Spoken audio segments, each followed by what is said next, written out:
亦都發現即使將個露台頂將一般嘅直角變咗一個1/4嘅圓邊，用階低角度之下都可以望多啲天空嘅份額。唔好處都會有啊，梗會落雨啊。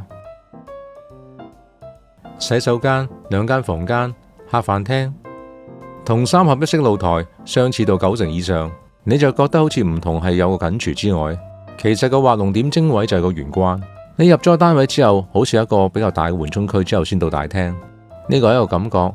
建議大家剪入片嘅期間，見到報章話發展商推呢個1+1計劃，加多88萬可以買多個開放式單位俾姐姐住。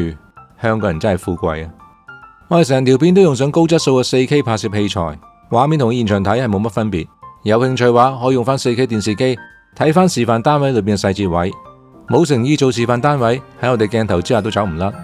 亦都多謝發展商接受呢個挑戰，俾我哋用自主嘅角度去拍攝同講解。晏啲將會播出，記住收看。